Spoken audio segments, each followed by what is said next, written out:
Okay, we are now recording and ready to start. Alrighty, everyone. Hi, my name is Sidhu.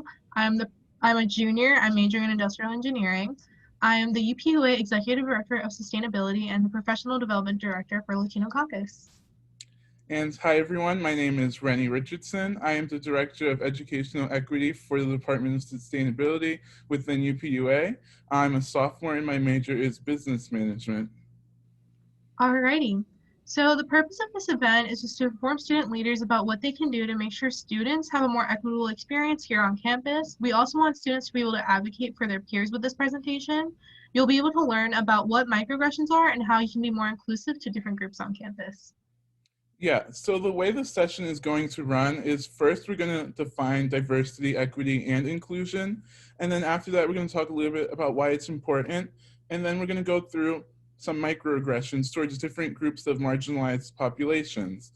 After we do that, we're going to talk about how you can be more inclusive and some things you can do in your own organizations. After that, we'll have open floor for any Q&A, any questions you all have.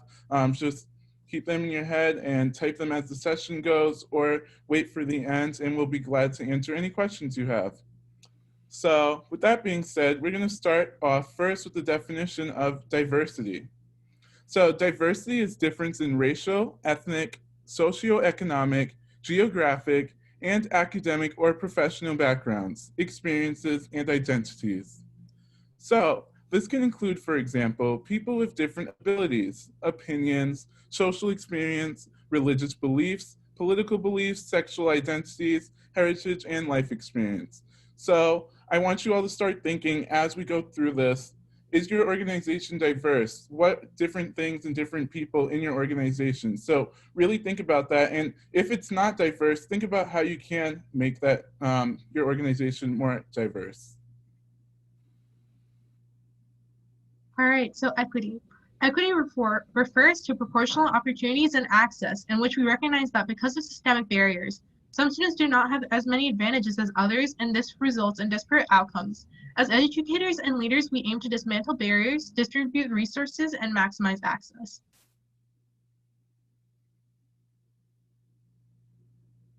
So this can be displayed as the difference between equality and equity. As a student leader, you want to aim for equity. Equality is about giving people the same resources regardless of disadvantages, which can end up leaving people behind and left to struggle by themselves. Equity is about making sure people have the same starting point by giving them the appropriate amount of resources and opportunities to get them there. And lastly, inclusion. Inclusion refers to respectful treatment of all people with recognition of multiplicity of identities and perspectives present in a diverse community to ensure equitable participation and foster belonging. So this whole entire session, it's about inclusivity. So we really want you to be ensured that you understand how to be more inclusive and how to make people feel like they belong. That's also why the word belonging is bolded. That's really what inclusion is about, making people feel like they belong in your organization. So why is this important? We must address barriers and historic factors that have led to unfair conditions for marginalized populations in order to provide everyone with opportunities at Penn State. We know how a lot of people are given disadvantages from the start, and a lot of the times it's because of things they can't control, like what resources they were given. So what we're going to do is understand a little bit of those microaggressions towards different groups of people. So for those of you who do not know what a microaggression is a statement, action, or incident regarded as an instance of indirect, subtle, or unintentional discrimination against members of a marginalized group. So what that means is you might be offensive or discriminating someone and you don't even know that. It's something that offended someone and it's unintentional. You had good intentions, but you offended someone. So that's what a microaggression is. So we're gonna talk a little about that. And the first topic that we're gonna talk about is understanding microaggressions towards different races. So we're gonna start off first with Kier. Alrighty, so as you can see on the slide, there are a few of them. We're just going to go over just a little bit of them just for time. So asking about or touching their natural hair, saying, is it real? This can be very uncomfortable to someone who has textured hair or any different type of hairstyle.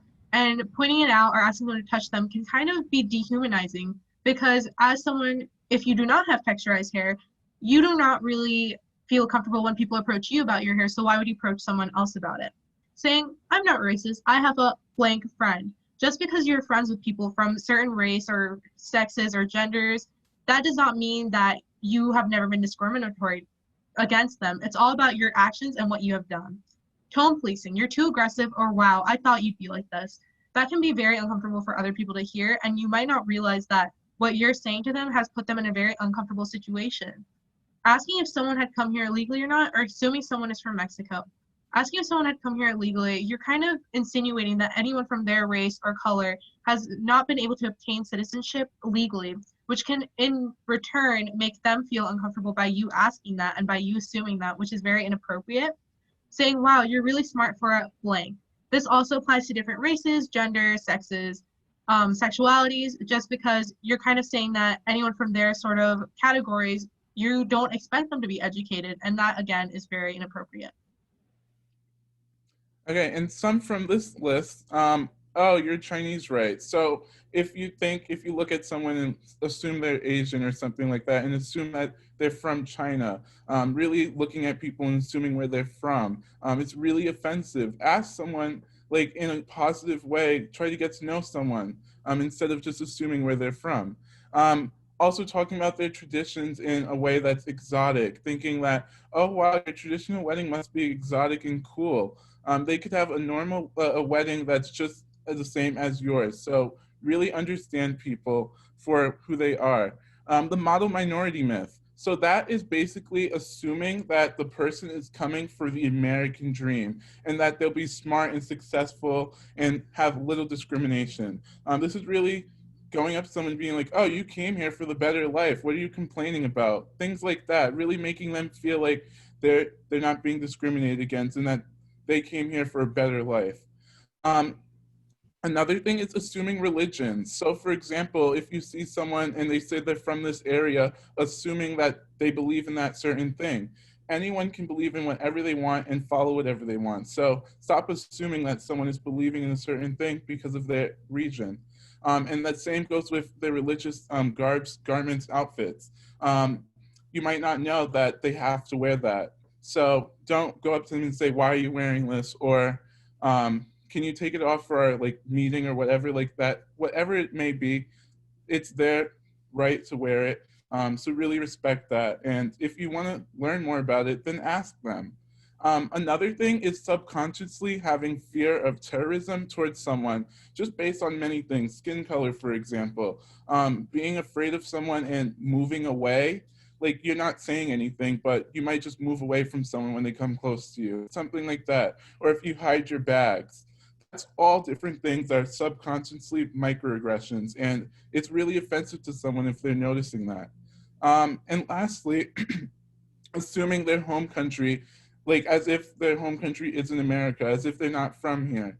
Another thing is, if they're from somewhere else, assuming that wherever they're coming from is unstable or it's a third world country. It's really disrespectful. You should really get to know the place before you just start saying different things like that. So yeah, those are some of the microaggressions for different races. Now we're going to move into different topics of different things. So now these are microaggressions towards the multiracial mixed community here at Penn State, saying you're not blank if you can't speak the language. You can't call yourself blank. I could have never guessed that you're something something, or you look so exotic. A lot of these can be very invalidating and dehumanizing to people of the mixed community, especially when you call someone exotic, as that's a term that is often used to describe animals and can be very dehumanizing. This is also very invalidating because as someone who is mixed, you want to make sure that you're not invalidating their experiences. If you're not even part of that community and telling these people and patrolling them, that's a microaggression. Another group of people is international students, and also really trying to understand new cultures. So for example, wow, you speak English so well, and when did you start speaking English? Those two things, assuming that English isn't their first language, or if it isn't, making them feel like, oh, you're doing good at it, look, good job. Like they're learning to speak English. If they are, just let them. You don't need to tell them that, oh wow, you're speaking English so well. Another thing is also, do you know any person from this country or that or wherever they're coming from? You do not know everyone from America or your state or whatever that is. So don't assume that person knows someone else from their country. Another thing is you don't look or dress like you're from blank. Once again, it's just offensive. Ridiculing their food and traditions. A lot of times you see people say, "Oh, what's that smell? The food smells bad," or "Oh, I'm looking at the food and it doesn't look tasty," or whatever that is. Just making them feel like their traditions aren't good. And lastly, assuming that all international students are STEM majors. People come for whatever passion they have, and you should respect that. People want to be whatever they want, and not everyone is coming for STEM. Someone can be coming for anything they want. And same goes for also being like in medical school or being a doctor or nurse. They do not have to come for whatever you think they're coming from. Alrighty, so the queer and trans community at Penn State, saying, "That's so gay. Who's the man and who's the woman in the relationship? What gender are you really? You don't sound or look gay and lesbian. Were you a boy or a girl? You're not blank if you've never dated a boy, girl, or non-binary person. Are you sure you're blank? You just haven't met the right person." A lot of these enforce hetero stereotypes and harm members of the queer and trans community. It is not anyone's business to tell you about their past or current sexuality or gender identity. There's no reason for them to validate their sexuality to you just as the same for you. You don't have to validate your sexuality if you're a hetero, so why should they? Another major important one is students with accessibility needs. So for example, assuming a disability means inability.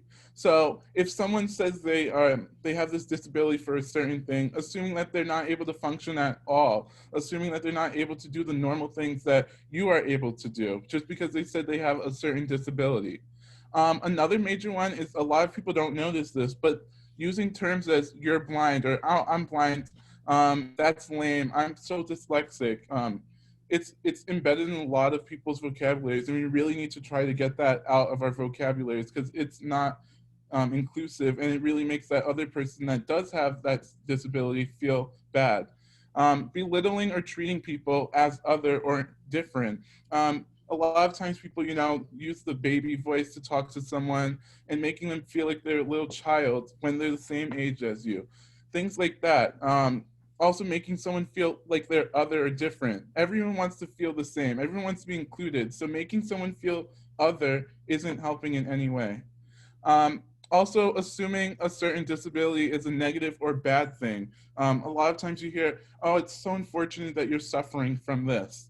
That person can be enjoying their life and really embracing their diversity with their disability. And the fact that you think that's a suffering, it kind of could make that person feel uncomfortable. And lastly, assuming someone doesn't have a disability because you can't see it. If someone says they have that disability, they have that disability, and it's none of your business to go around proving if it's right or wrong. So please understand that students with accessibility needs, there's a lot of microaggressions towards them, and you should really try to understand that.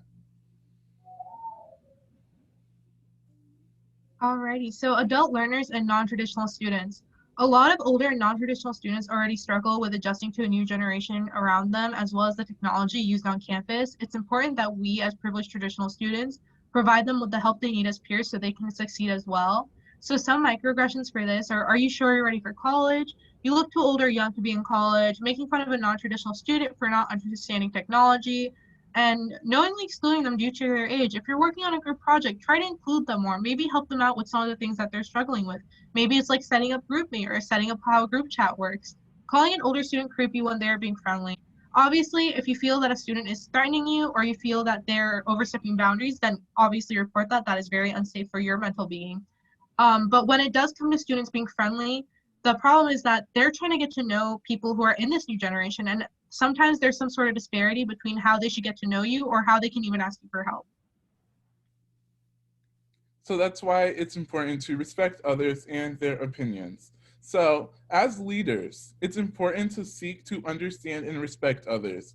You should examine how your upbringing, so your upbringing is your experiences, beliefs, traditions, all those different things, how they shape your opinions. So before I go into the last sentence, I want to just, as leaders, you have to understand people are going to have different opinions from your other members in your organization and even you.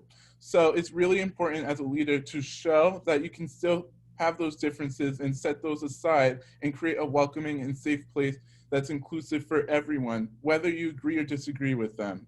However, you should not tolerate any acts of hate, bias, or discrimination. So if you see anyone is saying anything that is hatred or bias or discrimination, or if they're even doing something like that, you should not tolerate that. And as a leader, you should go out and report those things. But please respect other people's opinions, because you are going to see people with different opinions, especially when you do bring in diversity. You're going to have diversity of thought and opinion. So please respect others and their opinions. So what can you do as a leader? You can affect the future of diversity, equity, and inclusion at Penn State.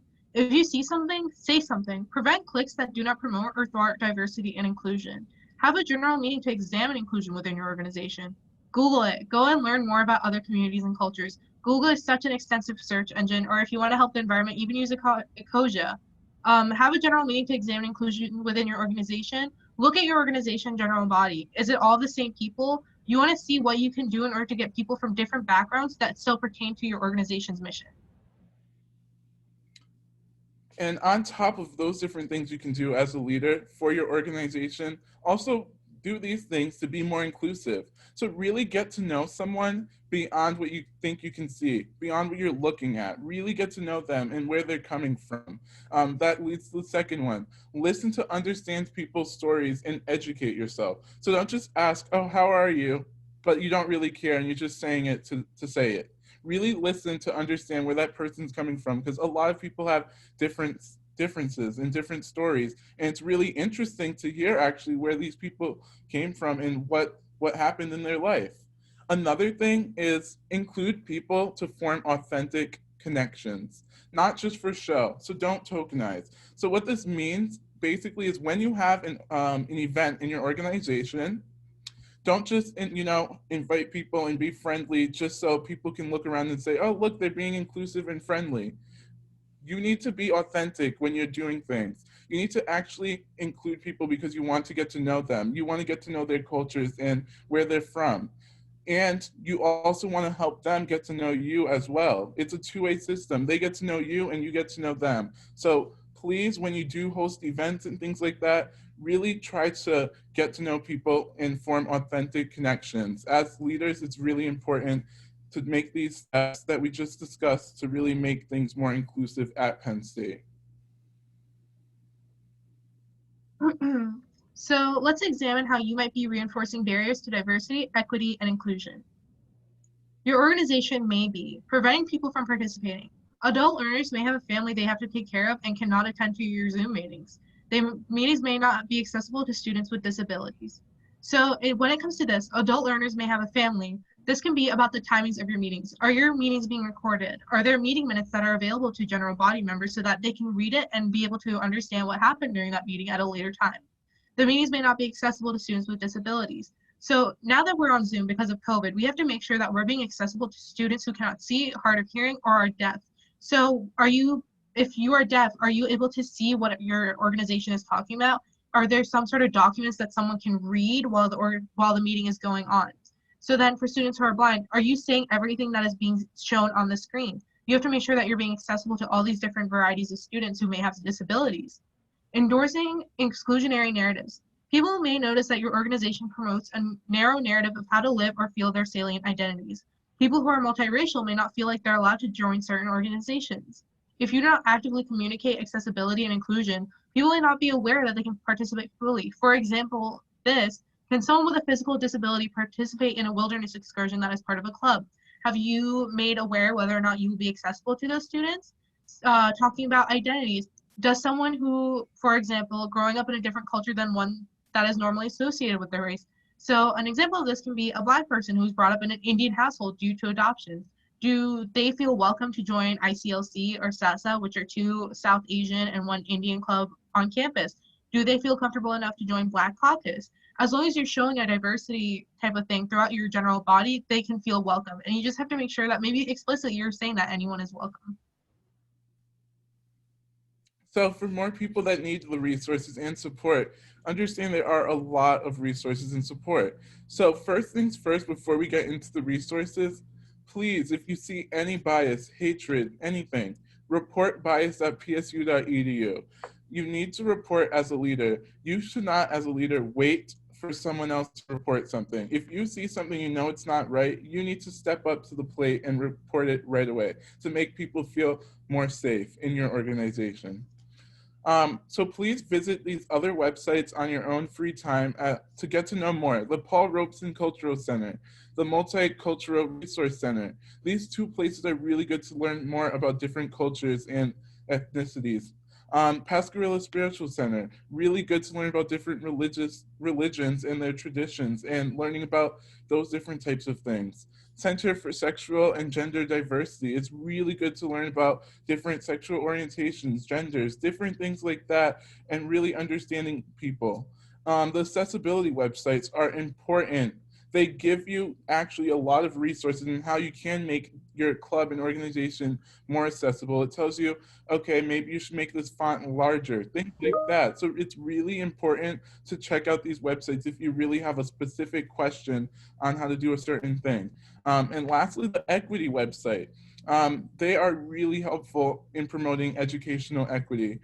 They have a resource hub, which is a SharePoint, and the SharePoint site has a lot of research on different things in diversity, equity, inclusion.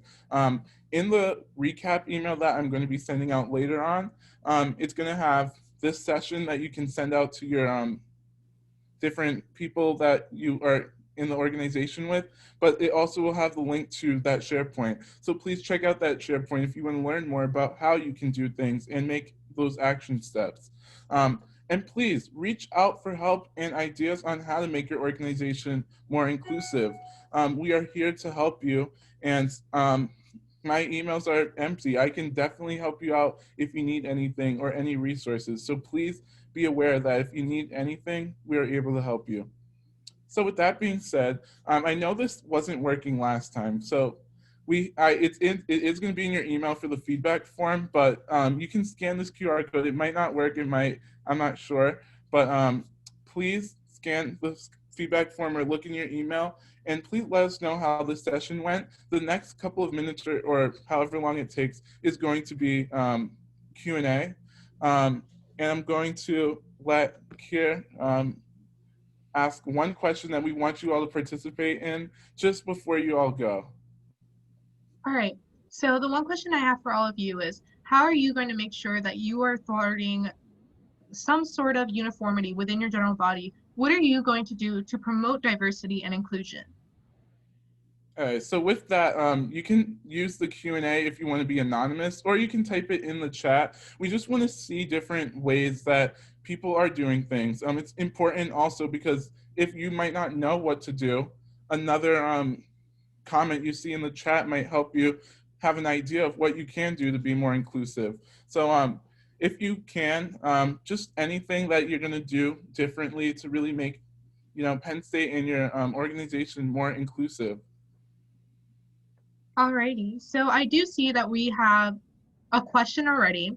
The first one is, how would you suggest making our membership more diverse without recruiting or targeting members of specific identities? So I can speak a little bit about this. If you are talking about multicultural, if you're part of a caucus or an organization that is targeted towards certain identities, go to different organizations that target different identities. If you're in Black Caucus, go to Latino Caucus and post a little thing there. Be like, hey, can I get 5 minutes to talk at your organization during your general body meeting, and just introduce what your organization is about and that you're open to anyone joining, as long as they maintain a safe environment. And if you're talking about people who are disabled, when you're making flyers or during general body meetings, just write somewhere that this will be accessible for anyone who's hard of hearing or blind and has people who have issues with sight. So as long as you're making sure that there's somewhere that someone can see that you are that you're including them, then that should help promote diversity. Okay. Another question that we had was, in the past, I've reported on report bias and nothing has been done or come of it. How can I guarantee that these experiences are dealt with in the future? So that's a great question. I know in the past, report bias, it hasn't been perfect. Definitely it's getting worked on. I'm going to be actually meeting a lot with the Office of Equity, which handles report bias. I can definitely talk about that with them and how we can promote the report bias website and make sure things are actually getting done with the report bias website, just so we can ensure that things are going to be done, because we want to keep Penn State feeling inclusive and welcome. And if people feel like report bias isn't doing anything, then we need to speak on that. So I will be glad to talk to them in the Office of Educational Equity about their report bias website and make sure that things are being done. Alrighty, so the next thing is, where do you draw the line of diverse recruitment and pandering? How can you differentiate yourself from a perception of pandering when recruiting new members with the goal of diversity, equity, and inclusion? So when it comes to this, you obviously have to be careful. You do not want to be recruiting people just because of who they are and their identities. When you're going around and trying to inform people about your organization, you don't want to say, oh, I'm here because I want more. For example, say you go to a PETA caucus, I want more people who are Desi, Asian, Pacific Islanders. When it comes to that, you have to kind of be going in with the message that you're open to whoever. You're allowing people and you want people to know that, hey, you can come to our organization. You're not there for recruitment. You're there for people to understand that you're open to all of them. So that's kind of the line between it. You just have to make sure, because it is a very fine line between forcing diversity and pandering people and then just trying to let people know that you're trying to be more open. So it's all about the message you have and the intention you have. The next question is, can you perform microaggressions within your own community? So I believe you can. Like I said, the definition of microaggression is unintentional, being offensive or biased or anything towards someone. And if someone is offended based off of what you said, and you don't think you did anything offensive, but they are feeling offended, then that was a microaggression that you performed on them. So I think it is, you can. So that's why it's really important to be really open with each other and also really mindful of what you do say out loud. Yeah, I think we have some comments in the chat though. Kid, do you? Yeah, okay. So let's start with one of the people from the session. They're saying that one big step in the application process itself for our organization is to take down some of the barriers of entry that existed. This included GPA references, prior knowledge of the organization, among other barriers. This is amazing. This is something that I believe a lot of organizations or IFCs, sororities, everybody should be taking, because the problem with this is that GPAs, a lot of people have different learning styles and some people don't do well in college. And I feel like by taking that step within your organization is amazing, and you're already doing better than a lot of organizations on campus. Yep, that's really true. The next one is, what are some steps we can take to make diverse students feel comfortable in a currently non-diverse student body? So yeah, if your organization, it's not super diverse and someone comes in from a different background, it's really important, like I said, to not make them feel like an other. It's important to make them feel like they're part of you. And that's why it's important, like I said, when you do invite them to events, to not tokenize. Don't make them feel like I'm just inviting you or you're just coming along just so we can look inclusive. It's really to get to know that person and their culture, and then also for them to get to know your culture. And then from there on, you go out and, you know, recruit and look out for more people and just get more diversity. As a group, you want to go out and get that diversity so it isn't awkward for that person when they look around and they might see that, oh, I'm the only this person in the room. So it's really important as an organization to be inclusive and feel welcoming, but also go out and get more members.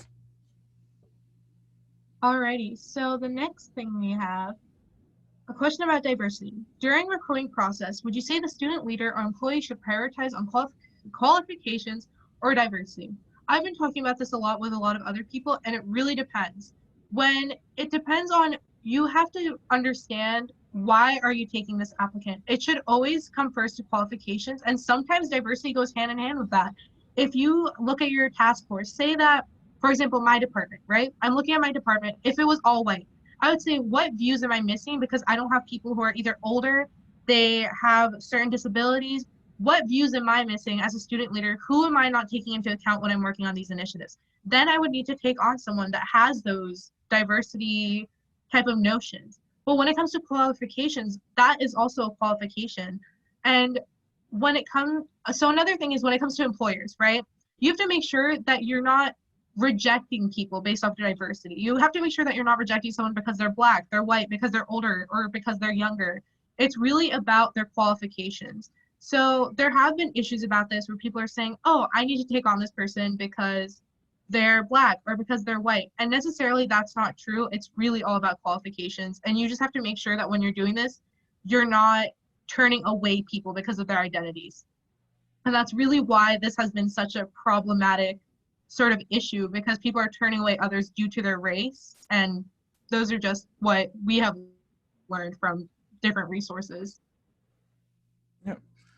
Another question in the Q&A was, how do we make sure our organization are inclusive and safe spaces for people of different identities before we reach out to different groups? So it's really important actually to start with your leadership.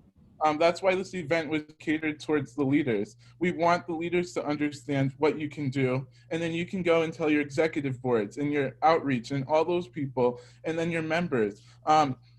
We're giving you the resources, we're giving you this the session, it's going to be recorded, so you can go out and play it to your other members. You can have a general meeting, and just really have like a general meeting to get people involved and learn about diversity, equity, inclusion. And then it really gets people to have an open mind when they do have more diverse people join the organization. So it's really important as a leader to start teaching your other members and other executives about diversity, equity, inclusion. Alrighty. Go ahead. Okay, so the next one is, how can you learn more about someone's background without making them feel called out or like they're being wow, I'm like, I blanked out. Sorry. I love talking to people and learning about them, but sometimes I feel like I'm almost asking too much. Yeah, so like I said, microaggressions are unintentional. It's just important really to understand microaggressions. So when you do talk to someone, you're really trying to get to know them. So that's why it's important to really also look beyond their race or their religion, things like that, and talk about like, oh, did you watch this like game or whatever? Just get to know someone and talk about like things you talk about with your friends. Make it really lax and fun, and not just trying to get to know someone based off of like a stereotype or their race or something that like you have in the back of your head. So it's really important. We know microaggressions are going to happen, but it's really important just to understand that and try to prevent them from happening. And with that being said, I don't think there's any other questions.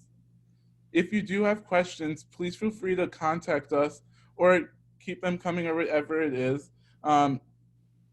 I will send out an email with the resources and the feedback form and everything like that. And we really want you to give us honest feedback, especially for other events we might have in the future. It was a pleasure, talking to you all and answering all your questions. And we hope that you did learn about how to be more inclusive at Penn State, and you can bring this out to the other people in your organizations and really get them to make Penn State feel more welcoming and inclusive. And Kira, do you want to close it out?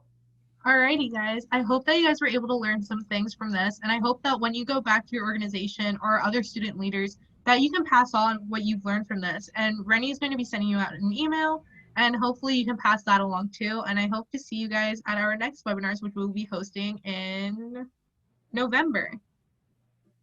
Okay, thank you everyone, and have a great day.